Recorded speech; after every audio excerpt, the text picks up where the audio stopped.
안녕하세요. 결혼한 지 5년 차에 딸아이 하나를 키우고 있는 30대 후반의 워킹맘입니다. 집안일을 하면서 다른 분들의 사연을 재밌게 듣곤 했는데 오늘은 제 이야기를 해보려고 해요. 바로 저희 남편에 대한 이야기인데요. 저희 남편은 사람이 게으른 건 아닌데 매사 성의가 부족하달까요? 그리고 그런 남편을 더는 제가 받아주질 못하겠어서 이번에 제대로 본때를 보여줬습니다. 생각해보면 연애 때부터 결혼할 때도 그렇고 남편은 늘 수동적인 사람이었어요. 뭔가를 먼저 하자 는 적이 없었고 하다못해 뭐가 먹고 싶냐고 물어도 아무거나 괜찮다고 대답하는 식이었지요. 근데 연애 때는 그런 남편의 태도가 저를 배려해서 그러는 줄 알았습니다. 저는 제 의견이 확실한 사람이었기에 남편의 그런 뜨뜻미지근한 반응이 처음엔 오히려 다행이다 싶기도 했고요. 물에 물 탄 듯 술에 술 탄 듯 그런 느낌이라고 해야 할지 아무튼 싸울 일이 없으니까 좋았거든요. 그런데 결혼을 하고 아이가 생기니까 그런 남편의 성격이 좋기만 한 게 아니대요. 제가 전업주부면 모를까. 육아휴직을 제외하고는 계속해서 저도 맞벌이를 하고 있었거든요. 그런데 여전히 육아도 그렇고 살림도 그렇고 집안 대소사를 챙기는 것도 그렇고 전부 다 제가 먼저 나서서 이렇게 하자 저렇게 하자 해야만 남편이 따라오더라고요. 한마디로 무슨 상황이건 간에 제가 나서지 않으면 진행이 안 되던 거지요. 그러니 하루하루가 어떻게 가는지도 모를 만큼 피곤함의 연속이었어요. 그래서 결국 결혼에 첫돌진하고 남편한테 육아든 살림이든 뭐든 하나만 좀 도와달라고 부탁을 했는데 남편이 회사 일이 너무 많아서 다른 데다 신경 쓸 여력이 없다며 제 부탁을 단칼에 거절하더라고요. 남편의 무신경한 반응에 마음이 많이 상했습니다. 하지만 그렇다고 알겠다 한마디 하고 물러나기엔 제가 정말 힘들었거든요. 그래서 제 나름대로 머리를 써보기도 했네요. 한 번은 아이와 남편만 남겨두고 제가 외출을 해봤어요. 외출이라고 해봤자 혹시 모를 상황이 걱정돼서 집 앞 카페에 가 있던 게 전부지만 어쨌든 남편이랑 애랑 둘만 남겨두고 나오면 남편이 애를 좀 봐주겠지 하는 믿음은 있었네요. 하지만 웬걸 밖에서 딱 2시간 있다가 집에 들어갔는데 그새 어머님이 와 계시더라고요. 남편이 애 좀 봐달라며 어머님을 불렀답니다. 저희 남편은요, 안방에서 자고 있었어요. 그 꼴을 보고 나니까 저도 모르게 눈물이 나대요. 오죽하면 제가 어머님을 붙들고 저 사람 때문에 너무 힘들다고 어머님이 따끔하게 한마디 좀 해주시면 안 되냐고 하소연을 했다니까요. 그런데 어머님은 남자라서 그런 걸 모른다 아버님을 닮아서 무뚝뚝해서 그런 거다 이참에 네가 좀 가르쳐봐라 라는 입에 발린 말씀만 하는 거예요. 그리고는 남자는 여자하기 나름이라면서 저더러 남편한테 너무 떽떽거리지 말라나요. 솔직히 어머님이 실제로는 아무 말씀도 안 하실지라도 제 앞에서 말 한마디라도 우리 며느리 고생이 많다 내가 아주 혼쭐을 내줄게 해주셨으면 저 솔직히 지금까지도 참고 살았을지도 모르겠습니다. 이따금씩 어머님한테 기대서 위로받는 정도로 만족하고 남편을 그저 저 인간은 원래 저런 인간인가 보다 생각하고 살았을 거예요. 하지만 어머님은 한마디로 남편이 그 모양인 건 정상이고 제가 너무 많은 걸 바란다는 듯이 말씀을 하셨거든요. 그리고 그게 너무 서운하고 섭섭하더라고요. 그래서 어머님더러 자기 자식을 2시간도 못 봐서 어머니 부르는 게 정상이냐고 한마디 해버렸네요. 한번 그렇게 어머님한테 내지르고 난 후로는 반쯤은 포기한 마음으로 살았습니다. 애 때문에 이혼은 생각도 못했고요. 그런데 포기를 했다고 말은 했지만 저는 밀린 집안일과 육아로 혼이 빠져나갈 듯 바쁜데 혼자 소파에 들어누워 TV나 보면서 낄낄거리는 남편이 눈에 보일 때면 이따금씩 울화가 치밀었지요. 그래서 결국 작년 말쯤에 다시 한번 남편에게 진지하게 이야기를 했어요.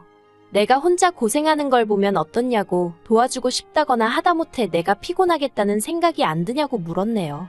그랬더니 한다는 말이 제 성격이 문제랍니다.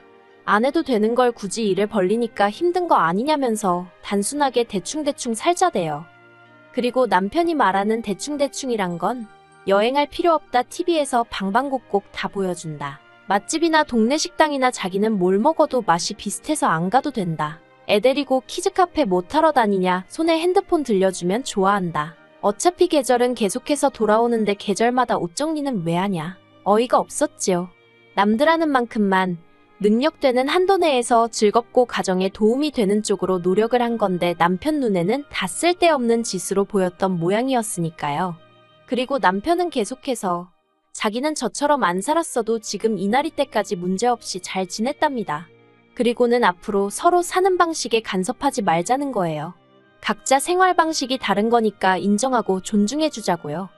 솔직히 이야기를 듣는 내내 오만정이 다 떨어지는 기분이었어요. 그래도 혹시나 하는 마음으로 남편에게 물었습니다.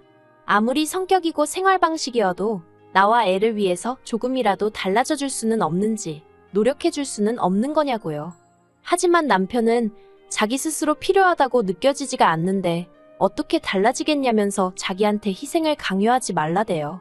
그리고 그때 이런 인간을 어떻게든 끌고 가보려고 한 제 스스로가 한심하게 느껴지더군요.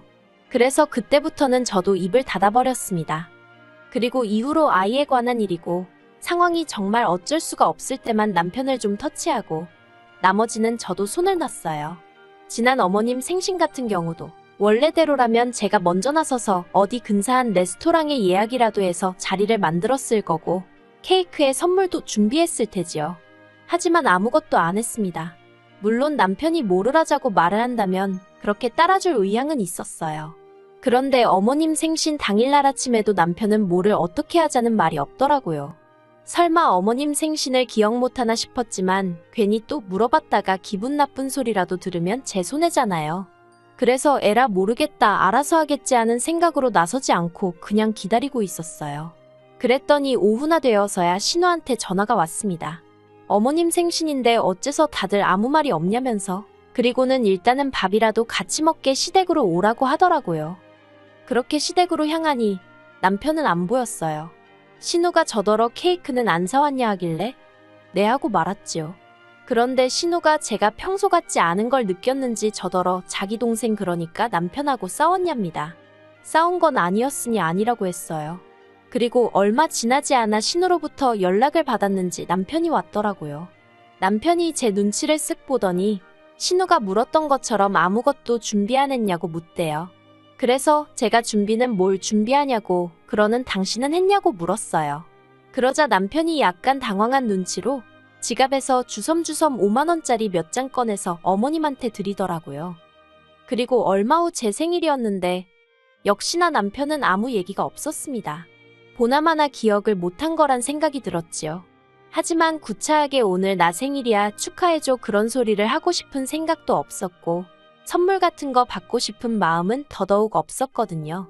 그래서 애만 데리고 친정부모님하고 같이 부산으로 1박 2일 여행을 갔어요. 참고로 친정부모님은 제가 남편과 사이가 안 좋은 걸 어느 정도 알고 계셨습니다. 하도 말할 곳이 없어서 친정어머니한테 서러운 마음을 몇 번 쏟아냈었거든요. 친정부모님은 그저 사위 성격이 무던하고 과묵한 줄로만 아셨다며 이래저래 많이 속상해하셨어요. 아무튼 그렇게 떠난 여행에서 정말 모처럼 즐겁게 시간을 보내고 있는데 남편한테서 전화가 오대요. 남편이 저더러 애 데리고 어디 갔냐길래 친정부모님하고 부산이라고 했습니다. 내 생일 축하하러 왔다고요. 그러니까 이번에도 그제서야 잠깐 당황한 듯 하더니 알겠다고 재밌게 놀고 오라대요. 이후로도 주말만 되면 저는 애를 데리고 산으로 들로 열심히 놀러 다녔어요. 남편하고는 상의는 고사하고 어디 간다 소리도 안 했습니다. 그러다 남편이 12시고 1시고 있는 대로 늦잠 자고 일어나면 집은 텅 비어있는 거지요. 그러면 그제서야 전화를 해왔는데 솔직히 일부러 안 받은 적이 많아요. 애 보느라 바쁘고 정신없는 것도 사실이었지만 그냥 남편 목소리도 듣기가 싫었거든요. 그리고 놀러가서 애하고 찍은 사진도 남편한테 하나도 안 보여줬어요. 예전 같으면 동영상도 보내주고 이건 뭐 하다 찍었고 저건 이거 하다 찍었고 설명도 해줬을 텐데 그런 것도 일절 안 했습니다. 전에 몇 번씩이나 비슷한 사진을 뭐하러 그렇게 찍냐면서 귀찮은 티를 팍팍 낸 적이 있었거든요. 솔직히 부모 입장에서 애가 하루가 다르게 크는데 비슷한 사진이 어디 있나요? 그런데 아빠라는 사람이 말을 그렇게 하니 제가 얼마나 마음이 상했겠어요. 그래서 더는 안 보여줬던 것도 있어요. 남편 말대로면 뭐 1년에 한두 장 정도 보면 충분하겠다 싶었지요. 그러다 지난달 초 남편 생일이었어요. 남편이 제 생일을 챙겨주긴커녕 기억도 못했는데 저라고 뭘 챙겨주고 싶었겠어요? 저도 미역국도 안 끓였고 그냥 계란국에 햄 굽고 김치 꺼내서 밥 줬습니다. 그랬더니 남편이 웬일로 저녁은 나가서 먹자고 하더라고요. 그래서 그러던지 하고 심드렁하게 대꾸했어요. 그런데 남편이 저더러 별로 안 좋아하네 그러는 거예요. 어이가 없어서 자기가 외식하자고 하면 제가 산책 가는 강아지 마냥 신나서 꼬리라도 흔들 줄 알았나 봐요.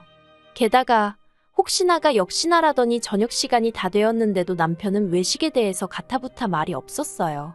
그래서 제가 밥 어떡할 거냐고 하니까 저더러 어디 갈지 생각해보라나요. 그 소리를 듣는데 얼마나 짜증이 나던지 나는 아무 생각도 없다고 안 가도 그만이라고 했습니다. 그래서 결국 라면 끓여 먹었네요. 그리고 결국 남편 생일로부터 며칠 지나서 남편과 제가 제대로 한판하게 되었어요. 그날은 날씨도 너무 좋았고 여기저기서 벚꽃 축제도 열렸거든요. 친정 부모님이 우리도 갔다 올까 하시길래 좋다고 했습니다. 그렇지 않아도 애랑 둘이 꽃놀이 갈 생각을 하면 가긴 가야겠는데 싶으면서도 엄두가 안 나던 차였거든요. 그렇게 즐거운 하루를 보내고 집에 들어오니 저녁 8시였어요. 현관에 들어서는데 남편이 불 꺼진 거실에서 혼자 소파에 앉아 제가 들어오는 현관만 노려보고 있더라고요. 제가 너무 놀라서 미쳤냐고, 왜 거기 그러고 있냐고 한마디 했네요. 그랬더니 저더러 한다는 소리가 애 데리고 주말마다 놀러나 다니고 제 팔자가 참 부럽답니다. 그 말을 듣는데 순간 속에서 화가 치솟아 오르더라고요. 애랑 다니는 게 솔직히 매일같이 즐겁고 신나서 다니는 건 아니잖아요. 하지만 엄마니까 애한테 하나라도 더 보여주고 알려주고 싶은 마음으로 힘들어도 참아가면서 움직이는 건데 차라리 같이 못 가서 미안하다. 애한테 신경 써줘서 고맙다고나 하지. 하지만 남편이 하는 막말은 그게 다가 아니었습니다. 저더러 자기가 돈만 벌어다주는 ATM으로 보이냐, 자기가 호구냐 그러더니 기분이 너무 더럽다나요. 어이가 없었지만 그런 남편에게 저는 눈 하나 깜짝 안 하고 돈은 당신만 버냐고, 나도 당신만큼 번다고 그깟 생활비 몇 푼 주는 걸로 유세 떨지 말라고 했어요. 그랬더니 자기도 가정이 어떻게 돌아가는지는 알아야 할 거 아니냐 어쩌냐 하길래 하고 싶은 말이 뭐냐고, 예전처럼 하나부터 열까지 내가 다 계획 세우고 당신은 무슨 귀빈 모셔가듯이 자리만 빛내주세요. 그렇게 해달라는 거냐고, 그런 거면 꿈 깨라 했지요. 그리고는 전에 서로 간섭하지 말고 살자는 건 당신 아니었냐, 그런데 왜 이제 와서 말을 바꾸냐 했습니다. 그랬더니 남편이 황당해서 정말이지 제 앞에서 울더라니까요. 남편이랑 사는 동안 몇 번이고 울고 싶었던 건 저였는데 자기는 겨우 몇 달, 그것도 제가 자기를 힘들게 한 것도 아니고 자기가 바라는 대로 그냥 내버려둬 줬더니 정말 웃기지도 않더라고요. 그래서 울던지 말던지 내버려두고 애 데리고 안방에서 잤어요. 자기가 울면 상황이 얼마나 달라질 줄 알았나 생각하니까 화가 더 나기도 했었고요. 그런데 이튿날 어이없게도 남편이 또 어머님을 불렀더군요. 남편이 어머님한테 뭘 어떻게 설명한 건지 어머님이 화가 단단히 나셔서 저희 집에 오셨습니다. 그리고는 저더러 얘기 좀 하자 하시더니 아무리 그래도 그렇지 어떻게 남편을 울리냐면서 다짜고짜 남편한테 가서 사과하라고 하시는 거예요. 저도 이번엔 그냥 넘어갈 수가 없어서 사과 못한다고 했어요. 지금도 남편이 스스로 노력을 해서 상황을 바꾸려고 해야 하는데 어머님 부른 것 좀 보라고, 이게 정상이냐고요. 그리고도 저는 도무지 끓어오르는 화를 참을 수가 없었고 그래서 남편이 있던 작은 방으로 향했습니다. 제가 방문을 여니 남편이 기다렸다는 듯 할 말 있으면 해봐 하는데 그 눈빛이 아주 의기양양하대요. 아마 어머님까지 오셨으니 제가 숙이고 들어올 거라 확신하고 있던 게지요. 하지만 저는 그런 남편의 면전에다 대고 이혼 이야기를 꺼냈습니다. 아무리 생각해도 더는 당신이 나아질 것 같지 않다고, 더 이상 내 소중한 인생을 당신 같은 사람이랑 낭비하고 싶지 않다 했지요. 그리고는 그 길로 어머님이 뭐라고 하시는데 그냥 어머님한테도 건성으로 인사만 하고 애 데리고 나왔어요. 친정부모님한테 이혼하자고 했다고 소식을 전하니 두 분 다 잠깐 말이 없으시대요. 하지만 이내 잘했다고 하셨습니다. 그러면서 어디 다른 데로 가지 말고 친정으로 오라길래 친정으로 갔어요.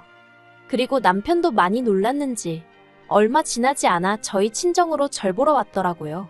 진심으로 사과하러 왔다면서 기회를 한 번만 더 달라고. 제가 그 정도로 상처받은 줄 몰랐답니다.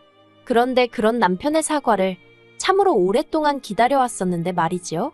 막상 남편이 사과를 해오니 너무 늦었다는 생각이 들대요. 솔직히 한번 봐줬다가 세월은 세월대로 가고 저만 또 개고생하고 그러면 어떡하나 싶기도 했고, 그래서 남편한테 그냥 돌아가 달라고 했어요. 그리고 결국 저는 결심한 대로 이혼을 하기로 마음을 굳혔습니다. 절대로 이혼 못한다고 버티는 남편 때문에 지난 주말에 변호사 만나서 이야기하고 왔어요. 가정과 아이 육아에 성실하지 못한 것도 충분히 이혼 사유가 된다는 변호사의 말이 어째선지 많은 위로가 되대요. 어머님은 남편이 제가 돌아오기만을 기다리며 현관문도 안 잠그고 집에 혼자 있다며 저더러 제발 마음 고쳐먹고 한번 찾아가 보라고 전화를 해오셨습니다. 그리고 아이러니하게도 그런 어머님의 전화를 받으며 정말 사람은 안 바뀐다는 걸 다시 한번 깨닫게 되었어요. 이혼의 앞에서도 자기가 어떻게 방법을 생각해낼 성의가 없다니 역시 이혼하길 잘한 것 같아요. 그리고 저는 이제 좋은 데도 많이 다니고 맛있는 것도 많이 먹고 아이와 함께 많은 경험으로 잊지 못할 추억을 만들어가며 살 생각입니다.